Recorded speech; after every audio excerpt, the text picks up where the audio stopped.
there, Cheryl Melise here, director here with the Pampered Chef, and I am here to build on what Denise already told you about your goal setting, because goal setting is really important, but you know what? You cannot reach your goals if you don't have a plan. So you need to have a plan, but it definitely needs to be a flexible plan because, you know, life does happen. So when you are having this plan, the way you're going to carry out the plan is to be organized. Organization takes on a whole bunch of different ways. The first thing you need to do is have an organized workspace. I can't give you any tips on that because everybody has their own way of doing things. Your own thing that you grab for, you want there, here, wherever. But that's the first thing you need to do. And that may be where your time investment is up front, is to figure out how you want your work area organized. But that is definitely the first thing you need to do. The next thing that you really need to do once you've organized your workspace is you need to organize your time and, more importantly, organize your calendar, because you need to control your calendar. Your calendar shouldn't control you. I remember one of the big reasons I joined Pampered Chef was when I was talking to Denise about the business opportunity. She said, you plan Pampered Chef around your life, not the other way around. And I still live by that with my Pampered Chef business now. So that's a real important tool for me.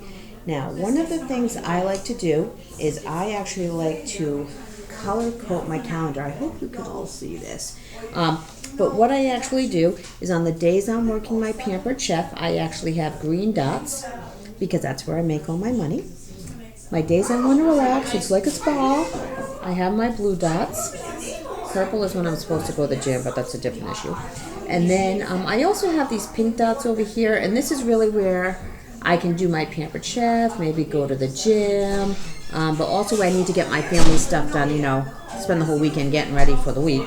But that's how I color code it. And then naturally I X off the days I can't work because I have, let's see, I had a chair competition for my daughters over here, Denise's candle party, all that kind of fun stuff. So this is a really good visual so that when you are at a show and you're closing out, you're doing your full service checkout, you have a really great visual of what's available to you. Besides, you should always know your next to available dates anyway, but this is a good quick visual.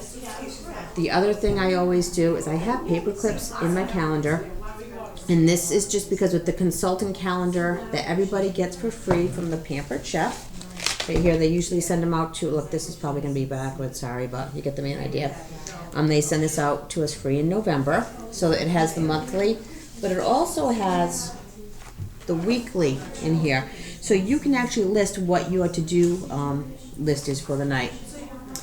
The other thing I normally do, because I do normally have my calendar with me, I have my goal sheet in the front, but I also have a steno pad because sometimes I'll be at work during the day, because I work full-time besides my Pampered Chef, and I'll think of something, I want to make sure I call Rachel tonight. So I will actually just pull it out, put it on my steno pad, then I can just highlight it or cross it off as I complete that. So that just helps me to be more prepared. The other thing I'd like to talk about with the calendar is I think it's really important because even if you don't work full-time, everybody has a very busy schedule, okay? So, but you do need to set time aside for Pampered Chef.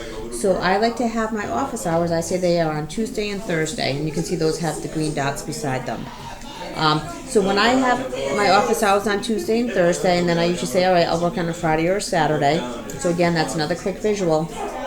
But on my office hours, I will refer back to that steno pad so that I know what I need to accomplish that night, okay? The other thing I like to do is when I'm getting to the last 20 minutes or so of my office hours, say at like 8:45 or 8:40, I start a list of what I want to do on my next office hours.